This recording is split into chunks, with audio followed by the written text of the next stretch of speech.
Welcome back, guys. SimFBallCritic here, bringing you another episode of Sim versus Them. This is game 2 from the last draft and last game that you saw. And definitely, guys, I'm going to get this going and keep it scheduled for every Wednesday. So every Wednesday you can expect some Draft Champions gameplay, primarily Sim versus Them. All right, guys, so let's get right into it. And, I'm going to commentate it here and there. I don't always like to commentate each and every play. Kind of talk about some other things and, not really other things, but I don't feel like I need to be, Jim Nance or anything like that. I kind of let you see the gameplay and then we'll comment it, comment on certain things that need to be commented on or what have you. But whatever, we do this thing on the fly, so we'll see how everything goes. But definitely, guys, just take a look at what's going on here. You saw the big interception. Not good, giving him great field position, and he's unable to do anything. So he's able, he punts back, and then we now have the ball. So, I'm going to stick with the script, guys, try to run the ball the best I can and get stuffed right there. So just trying to find something that will break this defense, and the run game seems to be working. As soon as I'm ready to give up on it, it comes up big. And look at this huge catch right here by Herman Moore. Great catch, putting us in prime position. And now we're going to do what we do best, run that ball. That's why you draft DeMarco Murray. And we're in prime position right now, guys. So look at this mistake almost right there. You notice how I said mistake almost. Now look at this play right here, guys. I like the block, but let me take some time to talk about that. I want this game to get to a point where the CPU AI and just the interactions as a whole is more dynamic. Even like on those screenplays like that, they did go out and I had a wall right there, but I want to see the linemen start feeling for the defender. You know what I mean? Like reaching after him and really actively looking, having their head on a swivel and things like that. You know what I'm saying? And that's when we can get that dynamic game. But real quick, before I go back into that, look at this right here. Look at this. What did he think he was doing right there? That's the proper use of the strafe button right there. And I'm going to get him in a 4th and 40. So, of course, he better punt that ball. But I think you guys understand what I'm saying in regards to the blocking. I just want it to be more dynamic. Make me believe that they're actively looking for a block instead of being, just drawn into the right script or what have you, or, basically drawn into the right target. I want to see it happen organically. And as you can see there, we pop off a nice catch over the middle. So we're up 14-0, guys. So, we're feeling pretty good. 25 seconds left in the half. So right now, it's all about keeping the ball in front of us. As you can see, I'm in deep zones and things like that. Deep man. Just keep the ball in front of you, man. Don't give him nothing downfield. Look at this. Nice overthrow right there. Nice double team right there. Bracket coverage over the top by the safety. That looked very good. So he's definitely finding some things underneath, but I'm not leaving him with enough time. So as you're going to see, as it gets down here to 2 seconds, he throws it all the way down to the end zone. I got a whole lot of coverage down there, and we get the pick. So we kick off the ball first here in the second half, guys. And, like I said, we're up 14-0. So I'm going to try to control this thing the best I can. Don't give him anything big. And as soon as I say that, look at what happens. LT being LT.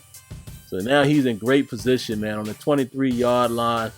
And some of my guys here are going to make some key tackles, times where he could have gotten big gains like right there. My guys come up with pretty good defense, leaving this guy wide open right here. Great offensive plan by my opponent. Definitely like the way he's attacking right now. So he has us on that hill just a bit. We're on the 4-yard line. He's going to try to scramble with Cam Newton. We're going to shut that down. So now it's 3rd and goal. We try to get there, try to clip the feet, but nah, not going to happen again, man. That's LT. That's the 2003 LT, the legend LT. So you already know what's going to happen in that case. All right, guys. So, starting out here late in the 3rd quarter, and here's the game plan. You already know what it is. I didn't like that run right there, man. I didn't like how it ran right into my lineman. Even though it does a good job this year where the, ball carrier avoidance and things like that is pretty good, but I just didn't like that scenario. I didn't like the fact that I wasn't able to trigger a push-off animation or anything. I guess it does happen, but I just didn't like that. But look at this right here. Again, guys are making huge saving tackles when necessary. And that's really the story of my defense. Like right there again, look at that. There's many times that this guy had opportunities to get huge plays, and my defense came up big. The bend but don't break. And I'm going to show you this here right here, man, because he went no huddle. I think this was a great drive right here. I just want to show you how he, orchestrated his drive here. And this is going to be the tale of this story. He's going to basically possess this ball for the rest of the time. So it's all about bend but don't break. And like I said, man, I'm showing you some of the play selection and things like that, and just showing you how he's managing the clock. Didn't take any kind of time out or anything right here. He gets the ball off before the 2-minute warning, is able to get that pass off. And look at this. The one time that we miss a big tackle, he's on the drive, man. He's on my 37. Nice big play right there. I'm about to call that guy Shazier, but of course that's not Shazier. This is not my stock team. And here he is, man. He's marching 26-yard line. So it looks like my defense is not doing what they're supposed to. Look at this beautiful play. Look at how he used the playmaker mechanic right there. Beautiful. So now he's on the 5-yard line, guys, and I'm just thinking, play some D. Play some D. Don't give anything up. Don't let Cam scramble. Don't give up the big play across the middle. That's supposed to be an interception right there, but the safety doesn't go for it. But stressful. Look at this. Look at this. Look at that right there, guys. Proper use of the SWAT button. Wanted to show you that because, as you can tell, I properly used the SWAT mechanic with Lawrence Timmons, and I was able to swat it away, and that's going to do it. We move on. So that's game 2, guys. Stay tuned for game 3. I will be bringing that to you next Wednesday. I appreciate all of you guys for coming by and watching. I definitely appreciate it.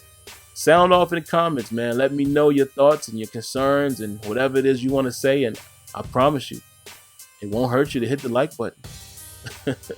All right, guys. Until next time, let me know what you think.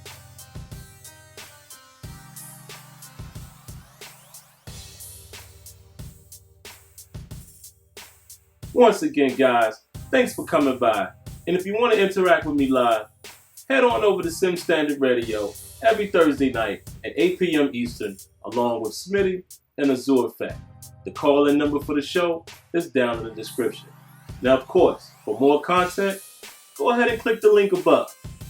And before you go, don't forget to rate, comment, and subscribe. All right, guys. Until next time, lights out.